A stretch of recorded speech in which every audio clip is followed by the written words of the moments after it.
제가 굉장히 좋아하는 찬양이 하나가 있습니다. 제가 저랑 같이 같은 신학교를 나온 전도사님 한 분이 계신데 박수진 전도사님이라고 계십니다. 찬양 사역자가 계신데요. 그분이 쓴 맞다라는 찬양이 있습니다. 제가 한번 그 가사를 한번 읽어드리겠습니다. 하나님이 날 참 사랑하시네. 하나님이 날 참 사랑하시네. 하나님이 날 참 사랑하시네. 하나님이 날 참 사랑하시네. 세월에 묻혀 또 현실에 갇혀 잊고 살다가도 그냥 살다가도 어느 날 문득 생각해 보면 하나님이 날 참 사랑하시네. 이렇게 노래가 계속해서 반복됩니다. 이 찬양을 저는 굉장히 좋아합니다. 왜냐하면 너무나도 간단한 하나님께서 사랑하신다, 하나님께서 날 사랑하신다, 그런 고백을 하는, 어떻게 보면 너무나도 진부하고 굉장히 우리가 많이 듣는 그런 일상적인 표현이지만, 하나님께서 제가 고난이 있을 때마다, 어려움이 있을 때마다 저를 이겨내게 하시고 건지게 하시는 그 모든 능력, 고비고비 때마다 저에게 하셨던 것은 하나님이 널 사랑하신다, 하나님이 너와 함께 하신다. 이 하나님의 그 은혜가 제 안에서 계속 있었고, 그리고 제가 이 자리에 서서 하나님의 사랑에 대해서 설명을 드릴 수 있는 것도 제 고비 때마다 하나님이 날 사랑하신다, 하나님이 이것을 새롭게 깨우치게 하셨고, 하나님께서 더 깊이 깨우치게 하셨고, 더 많은 그런 종류의 시련에서 하나님이 날 사랑하신다, 이것을 계속해서 말씀을 해주셨습니다. 그래서 여러분, 하나님께서 날 사랑하신다, 그 은혜를 여러분이 잘 체험하셨으면 좋겠습니다. 혹시라도 이 자리에서 하나님이 날 사랑하신다, 이게 무슨 말인지 모르시는 분이 있다면, 머리로는 알고 있는데 내 가슴으로는 모르시는 분이 있다면, 또 이것을 예전에는 알았는데 내 신앙이 5년 전, 10년 전에 얼마나 좋았는지 아십니까? 그냥 그렇게 말하시는 분이 있다면, 오늘 그 하나님의 은혜를, 하나님께서 주시는 그 사랑을 다시 회복하셨으면 좋겠습니다. 하나님의 사랑을 체험하셨으면 좋겠습니다. 왜 그러냐면, 제가 아까 말씀드린 것처럼 우리가 모든 어려움을 이겨낼 수 있는 능력이 어디 있냐면 하나님의 사랑을 체험하는 데 있기 때문입니다. 우리가 고난을 넘어갈 수 있는 능력도 하나님의 사랑을 다시 한번 체험하고 다시 한번 하나님의 사랑을 체험하는 데 있습니다. 우리는 고난이 있으면 하나님 나에게 능력을 주십시오, 환경을 바꿔주십시오, 하나님 내가 더 많은 힘을 갖게 도와주십시오, 이렇게 기도하지만, 더 중요한 것은 하나님의 사랑을 내가 오늘 체험하는가, 그 크신 은혜를 체험하는가. 하나님의 사랑을 체험하는 것이야말로 우리가 가지고 있는 모든 문제를 이겨낼 수 있는 힘이 됩니다. 그래서 C.S. 루이스라는 그 20세기의 기독교의 가장 큰 거장이라고 하는 그 사람도 이렇게 얘기를 합니다. 우리는 너무나도 쉽게 만족하고 만다. 하나님께서 너무나도 많은 것들을 주실 것이 있는데 우리는 너무나도 작은 것에 만족하고 그냥 넘어간다는 사실입니다. 하나님의 사랑만 알아도 어려움을 이겨낼 수가 있게 됩니다. 그 말씀이 오늘 에베소서 이 말씀을 보면 그 사실이 너무나도 잘 드러납니다. 오늘 이 에베소서를 쓰는 바울은 지금 어디에 있냐면 감옥에 있습니다. 감옥에 갇혀서 이 편지를 쓰고 있습니다. 지금 간수들이 지금 지키고 있고 감옥에서 계속해서 있습니다. 조금 있으면 재판을 받아서 이제 잘하면 사형도 당할 수 있고 살 수도 있는, 그런 자기의 미래를 장담할 수 없는 그런 상황에 놓여 있습니다. 그런데 이 사람이 어떤 얘기를 하냐면, 우리가 도저히 상상하지 못한, 예상하지 못한 말을 하게 됩니다. 우리는 보통 이런 얘기를 상상합니다. 나를 좀 위로하게 해주십시오, 내가 두려워하지 않게 해주십시오, 내가 나를 위해서 좀 기도해 주십시오, 이렇게 얘기를 할 겁니다.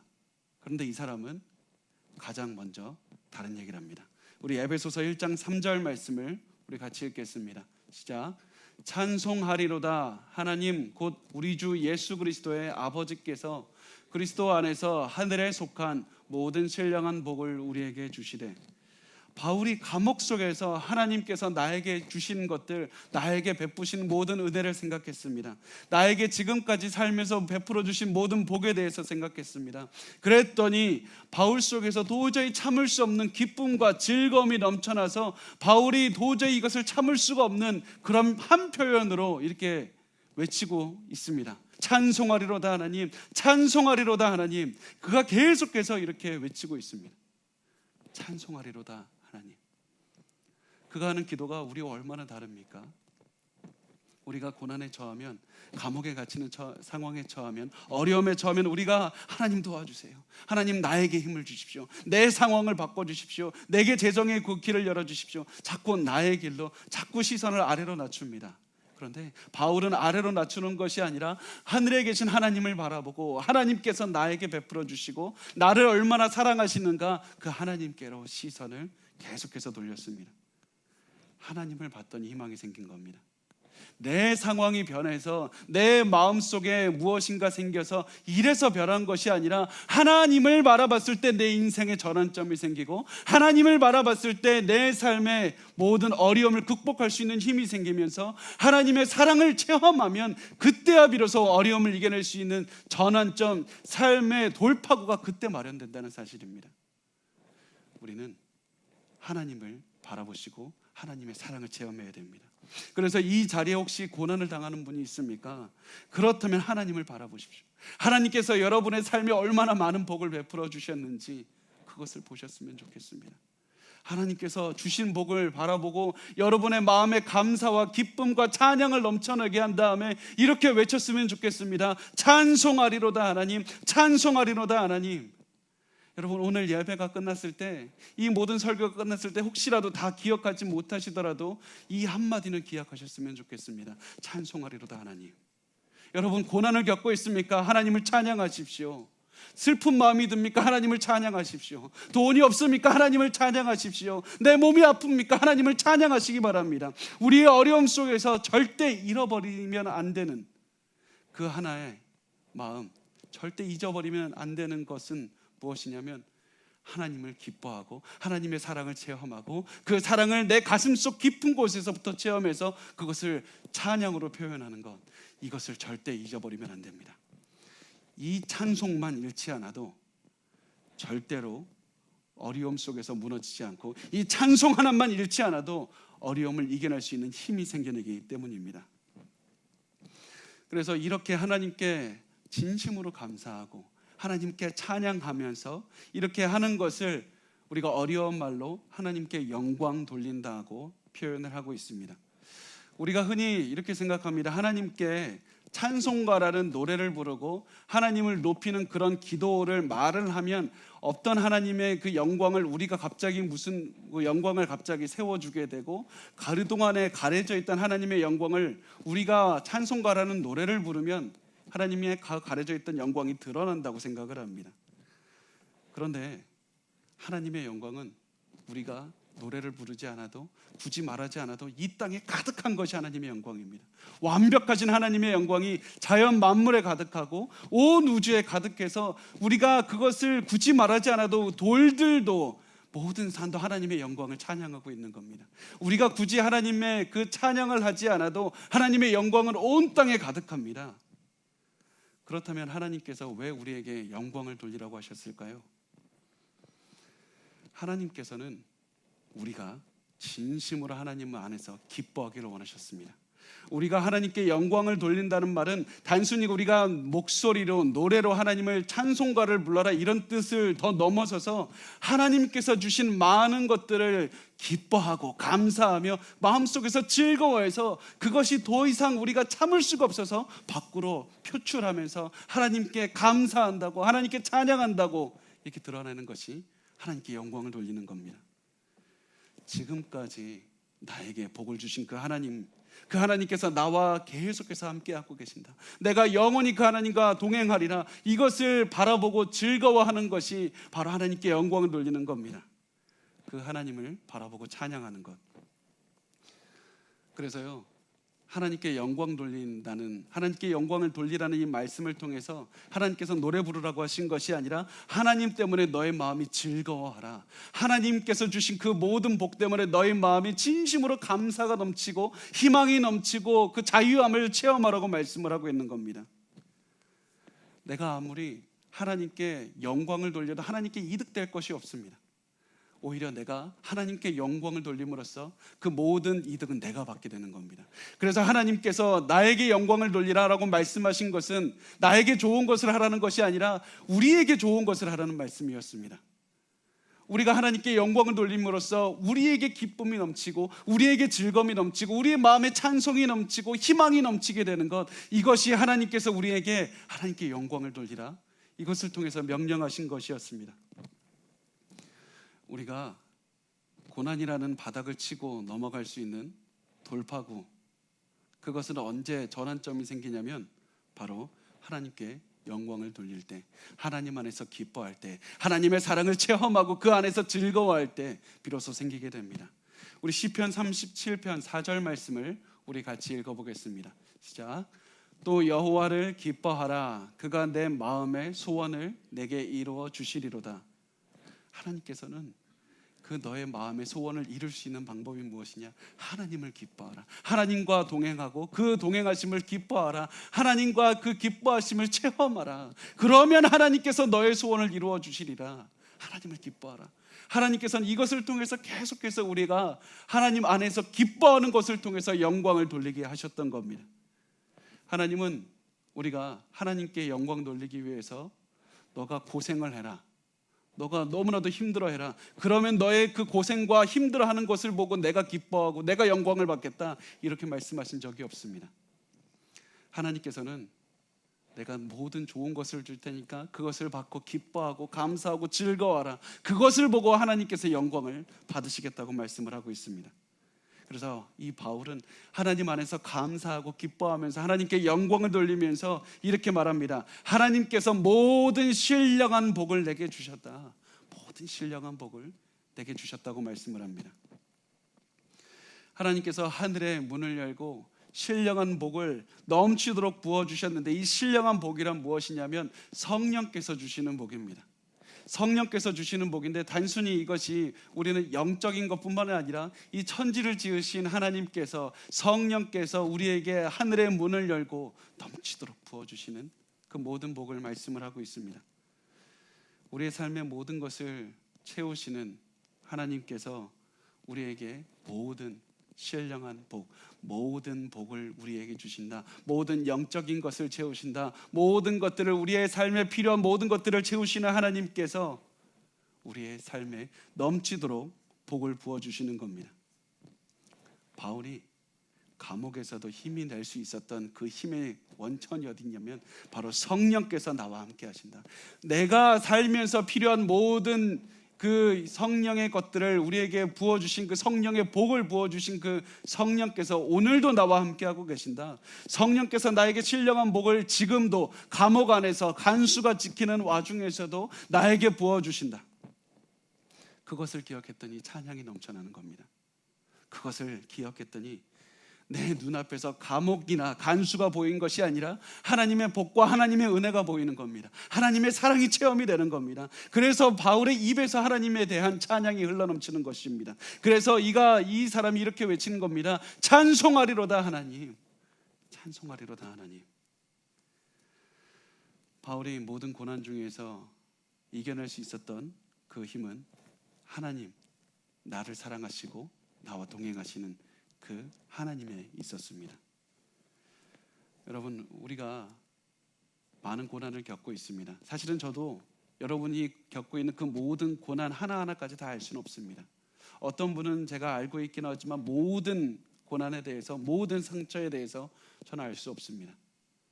그렇지만 제가 알 수 있는, 제가 확신하는 한 가지는, 여러분이 하나님과 함께 한다는 그 사실을 체험할 때 여러분은 그 모든 고난에서 이길 수 있는 힘을 얻을 수 있다는 사실입니다. 우리가 아무리 고난이 크든지 간에, 어떠한 문제가 있든지 간에 하늘을 쳐다보고 하나님의 사랑을 체험하면 그 모든 고난을 이겨낼 수 있는 힘을 얻을 수가 있습니다. 여러분, 고난이 있습니까? 이렇게 고백하십시오. 하늘을 보고 찬송하리로다 하나님. 하나님을 찬송하십시오.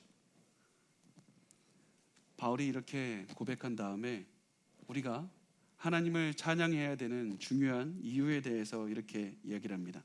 그 이유, 가장 첫 번째 등장하는 그 이유가 무엇이냐면 하나님께서 선택하셨다. 하나님이 선택하셨다. 하나님이 우리를 선택하셨다는 겁니다. 에베소서 1장 4절 말씀을 우리 같이 읽겠습니다. 시작.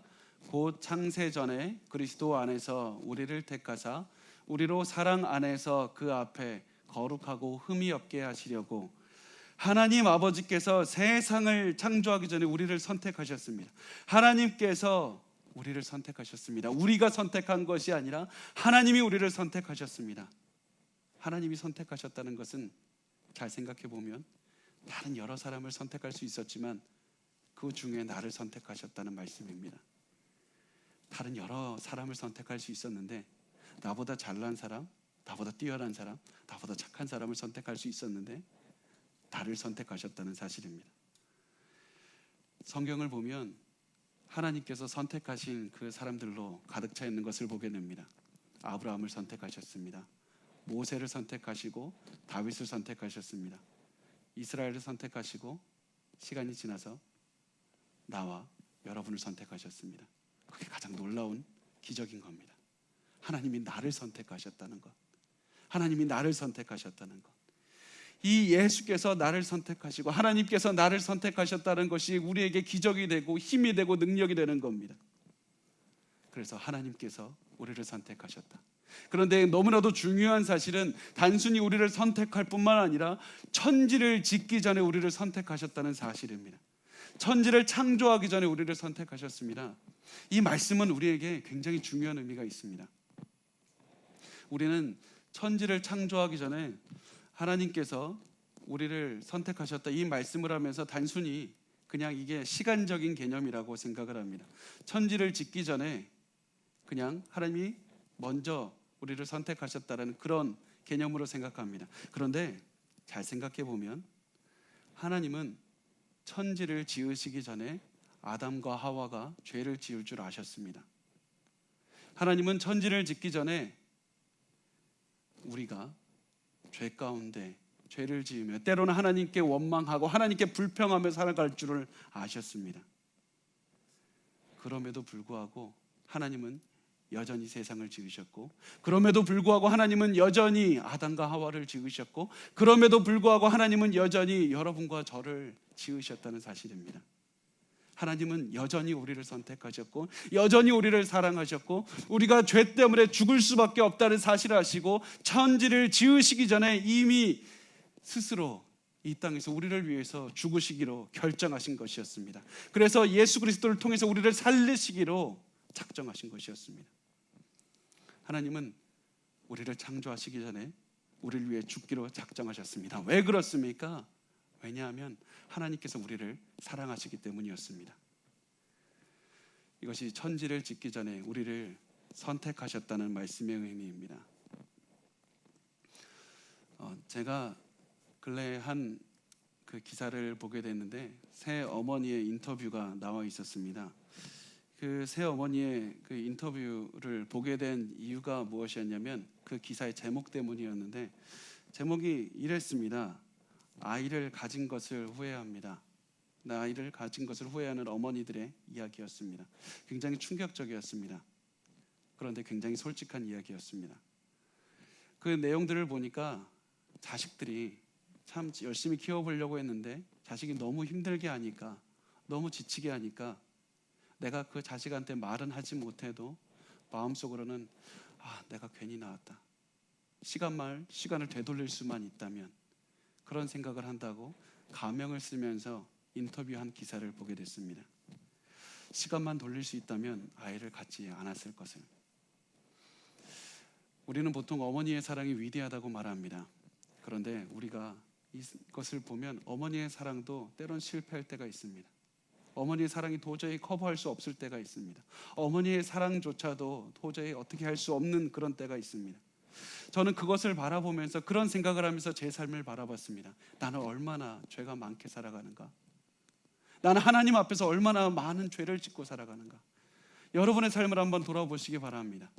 우리가 다른 사람에게 드러내진 않아도 우리의 가슴 속을 드러내보면 하나님께서 그 우리의 마음 속을 보시면 얼마나 죄가 많을 것입니까?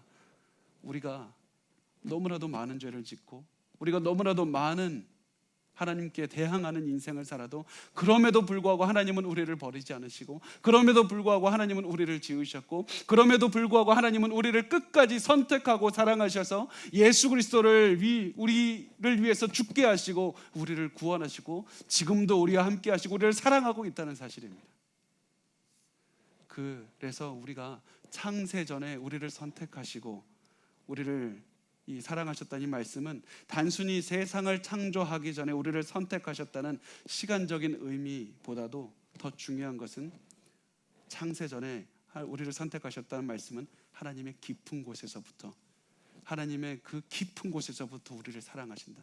하나님의 그 존재 자체에서부터 우리를 사랑하시는 사랑의 하나님이다. 하나님께서 우리를 그렇게 사랑하신다. 우리가 죄가 있음에도 불구하고 사랑하시는 하나님. 그래서 신명기 7장 7절에서 8절을 우리 같이 읽도록 하겠습니다. 같이 읽겠습니다. 시작. 여호와께서 너희를 기뻐하시고 너희를 택하심은 너희가 다른 민족보다 수효가 많기 때문이 아니니라. 너희는 오히려 모든 민족 중에 가장 적으니라. 여호와께서 다만 너희를 사랑하심으로 말미암아 또는 너희의 조상들에게 하신 맹세를 지키려 하심으로 말미암아 자기의 권능의 손으로 너희를 인도하여 내시되 너희를 그 종되었던 집에서 애굽 왕 바로의 손에서 속량하셨나니. 하나님께서 우리를 선택하신 이유는 우리가 뛰어나서도 아니고 우리가 죄가 없어서도 아니라 우리가 깨끗해서가 아니라 우리를 사랑하셔서 선택하신 겁니다. 여러분, 그 사랑을 체험하셨으면 좋겠습니다. 그 사랑을 만지게 해달라고 기도하셨으면 좋겠습니다. 제가 확신하게 말씀드릴 수 있습니다. 여러분이 가지고 있는 그 모든 어려움은 하나님의 그 사랑을 체험하기만 해도, 내가 더욱더 지금 알고 있는 머리로서의 사랑이 아니라 내 가슴 속에서 하나님의 사랑을 체험하기만 해도 분명히 넘어갈 수가 있습니다. 우리가 부족함이 많음에도 불구하고, 실수함에도 불구하고 하나님은 여전히 우리를 사랑하셨고 우리를 선택하셨습니다. 그렇다면 우리를 선택하신 목적이 무엇입니까? 성경은 이렇게 말씀합니다. 그 앞에서 거룩하고 흠이 없게 하시려고. 그 앞에서, 하나님 앞에서 거룩하고 흠이 없게 하시려고. 여러분, 그 말씀에 무게감이 느껴지십니까? 그냥 다른 사람 앞에서 거룩하고 흠이 없는 것이 아니라 하나님 앞에서 거룩하고 흠이 없게, 하나님 앞에서 거룩하고 흠이 없게 만드시려고 우리를 선택하셨다는 그런 사실입니다. 우리의 삶이 변해서 우리가 거룩한 삶, 흠이 없는 삶으로 만들기 위해서 우리를 부르셨다는 사실입니다. 단순히 우리를 천국, 좋은 곳으로 보내기 위해서가 아니라, 그뿐만 아니라 우리를 거룩하고 흠이 없게 하시려고 우리를 부르셨다는 사실입니다. 우리는 이렇게 생각할 수가 있습니다. 내가 하나님을 믿는 것과 거룩하게 사는 것이 도대체 무슨 상관입니까? 내가 하나님의 사랑을 체험하기만 하면 됐지, 내가 하나님의 사랑에 대해서 알기만 하면 됐지, 굳이 내 삶이 거룩해야 될 이유가 뭐가 있습니까? 내가 거룩할 이유가 뭐가 있습니까? 한번 우리가 연애하는 사람에 대해서 한번 생각을 해봤으면 좋겠습니다. 결혼하는 사람에 대해서 생각을 해봤으면 좋겠습니다. 사랑하는 사람이 생기면 사람이 연애만 해도 그 삶이 달라지게 되어 있고, 결혼만 해도 그 삶은 변하게 될 수밖에 없습니다. 애인을 위해서 결혼하면 사는 지역을 바꾸게 되고요, 쓰는 시간을 달라지게 되고, 돈을 쓰는 방법도 달라지게 되고, 생활 방식이 전부 다 바뀌게 됩니다. 우리는 애인만 사귀어도 인생이 바뀝니다. 결혼만 해도 삶이 바뀝니다. 하나님께서는 내가 너를 사랑하고 너가 나를 진정으로 사랑한다면 그 삶을 드러내서 너의 삶이 더욱더 거룩하고 흠이 없게 만들어야 된다고 말씀을 하고 있습니다. 진정으로 하나님의 그 사랑을 체험하고 하나님의 은혜를 체험하고 내가 하나님 안에서 기뻐하는 삶을 누리기 위해서는 더 많이 하나님의 그 사랑을 체험하고 살아가기 위해서 거룩하고 흠이 없게 살아내야 된다고 말씀을 하고 있습니다. 그렇게 해서 결국에서는 우리를 하나님 닮은 모습, 예수님 닮은 모습으로 계속해서 변화시키신다는 사실입니다. 자, 우리 에베소서 1장 5절 말씀 그 다음에 우리 같이 읽도록 하겠습니다. 시작. 그 기쁘신 뜻대로 우리를 예정하사 예수 그리스도로 말미암아 자기의 아들들이 되게 하셨으니. 자, 우리가 5절의 해석을, 번역을 조금 수정했으면 좋겠습니다. 어떻게 수적하냐면 우리 개역개정 성경을 가지신 분들은 한번 그 성경을 한번 보시면 4절에 보시면 이렇게 써 있을 겁니다. 사랑 안에서라는 그 말 위에 괄호로 1번이라고 써 있고 그 아래를 그 괄호 1번을 찾아가 보면 이렇게 써 있을 겁니다. 사랑 안에서를 빼고 5절에 사랑으로 예정하사로 할 수 있음 이렇게 되어 있을 겁니다. 이렇게 써 있는 이유가 있습니다. 이렇게 굳이 쓴 이유는 성경을 번역한 사람도 나도 이 말이 맞는 것 같습니다. 이 말도 충분히 맞는 것 같습니다. 그렇게 해서 이렇게 읽어도 참 좋습니다. 이것이 오히려 맞을 때도 있는 겁니다. 그래서 사실은 많은 학자들이 이 복음주의권 학자들이 우리 이 사랑으로 예정하사가 맞다고 오히려 번역을 하고 있습니다. 그래서 저도 우리가 이 말씀을 이렇게 봤으면 좋겠습니다. 하나님께서 기쁘신 뜻대로 우리를 사랑으로 예정하사 양자 삼아 주셨다. 이렇게 번역을 했으면 좋겠습니다. 하나님께서 우리를 사랑하셨기 때문에 우리를 양자 삼아 주셨다. 여러분 이 말씀을 기억하셨으면 좋겠습니다. 하나님께서 우리를 사랑하셨기 때문에 우리를 예정하사 양자 삼기로 결정하셨다. 우리가 여기서 한번 예정한다는 말을 한번 고민해 보도록 하겠습니다. 사람들이 이 예정한다는 말씀을 참 어려워합니다. 예정한다는 말씀을 들으면 참 어려워하고 힘들어합니다. 하나님께서 모든 사람을 다 구원해 주시고 모든 사람을 다 건져 주시면 되지 굳이 왜 소수의 사람만 예정하셔서 구원을 시킨다고 말씀하십니까? 왜 몇 명만 구원하십니까? 그거 공평하지 않지 않습니까? 그거 왜 그렇게 하십니까? 그렇게 말씀을 많이 하십니다. 그런데 이런 말은 우리가 인류가 처한 그 상태를 몰라서 하는 말입니다. 우리가 인류가 처한 그 죄 가운데 있는 우리의 상황이 얼마나 우리가 큰 죄 가운데 살아가는지 우리가 몰라서 하는 말입니다. 하나님께서 만약에 그냥 두셨으면 우리는 계속해서 선을 택하지 못하고 하나님을 선택하지 못하고 죄를 선택하고 죄를 선택해서 하나님께서 가만히 두셨다면 우리는 알아서 지옥으로 갈 수밖에 없는 그런 무지한 그런 삶을 살 수밖에 없는 죄 가운데 살아가는 우리 민족이 되겠습니다. 그래서 우리는 가만히 두면 지옥에 갈 수밖에 없는 존재지만 그래서 하나님께서 우리를 공평하게 대하시려면 아무도 구원하지 않고 가만히 두시면 됩니다. 그런데 하나님께서 너무나도 놀라운 자비가 무엇이냐면 이 모든 인류 가운데서 한 명만 건져주셔도 하나님의 은혜고 하나님의 자비입니다. 그런데 하나님께서는 단순히 한 명만 건지신 것이 아니라 저를 선택하셨고 여러분을 선택하셔서 여러분을 건져주시고 여러분을 사랑하시기로 작정하셨다는 겁니다. 이 하나님께서 이 예정으로 우리를 건지셨다는 것은 그래서 하나님의 은혜가 드러나고 하나님의 위대한 구원의 역사가 드러나는 겁니다. 하나님께서 다른 사람이 아니라 저와 여러분을 선택하셨고 우리를 단순히 그냥 사랑하셨다는 것이 아니라 더 놀라운 사실은 우리를 양자 삼으셨다. 자녀 삼으셨다. 우리를 하나님의 양자로 삼으셨다. 이것이 너무나도 중요합니다.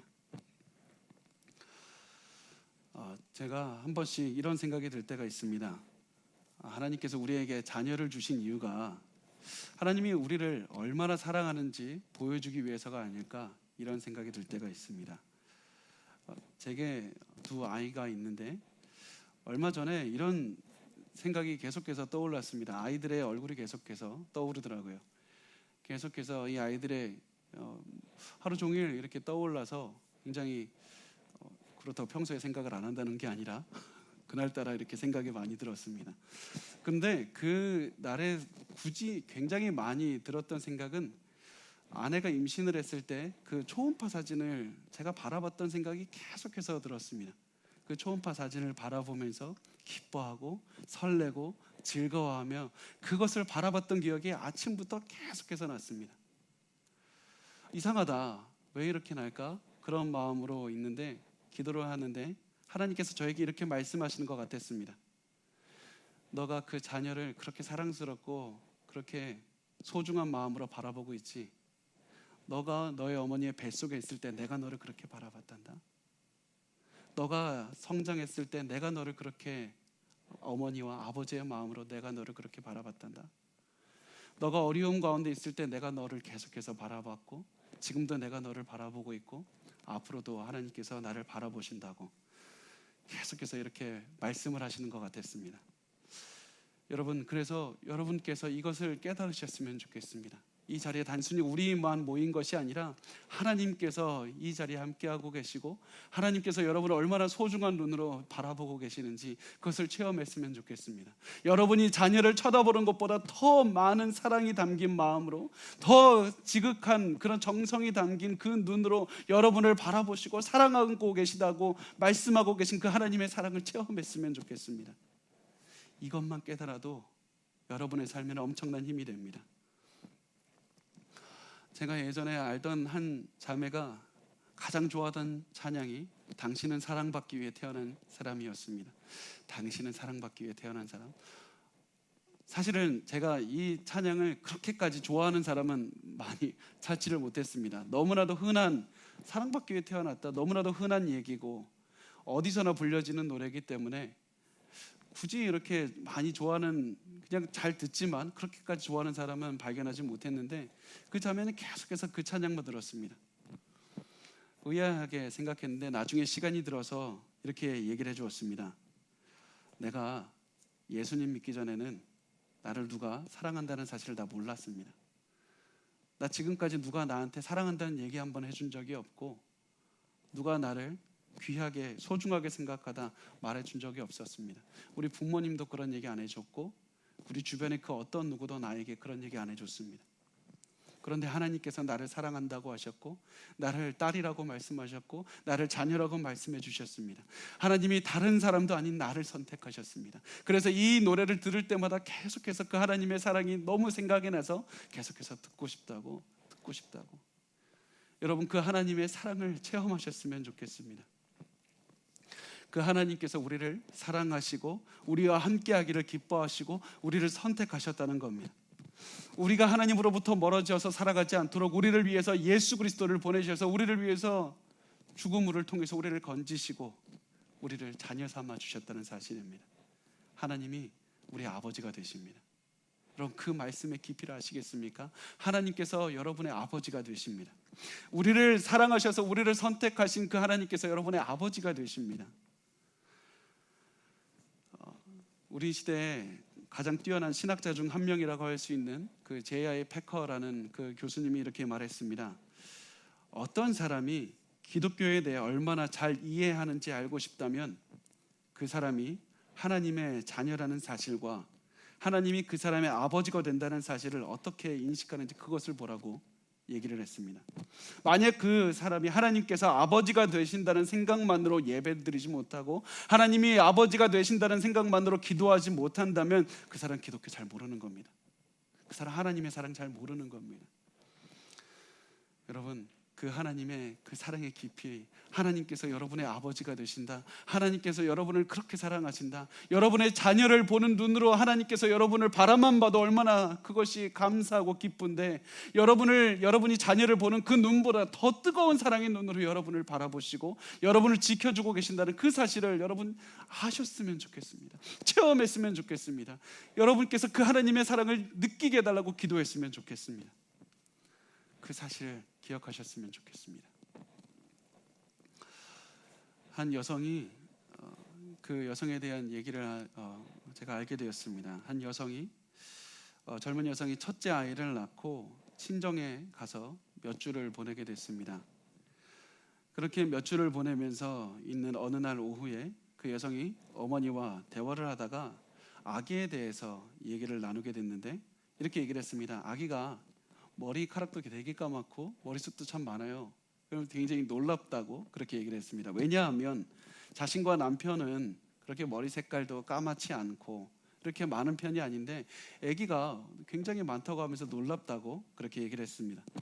그 말을 들은 친정 어머니가 이렇게 말합니다.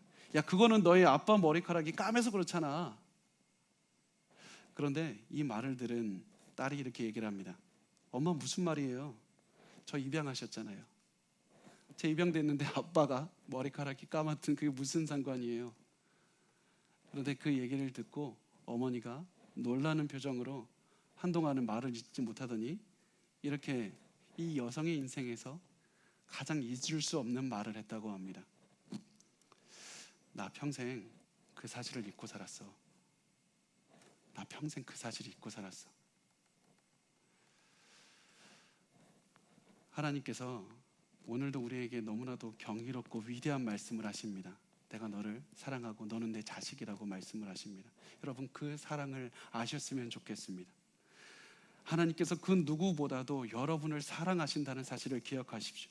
다른 사람을 선택할 수 있었음에도 불구하고 여러분을 사랑하셔서 여러분을 선택하셨습니다.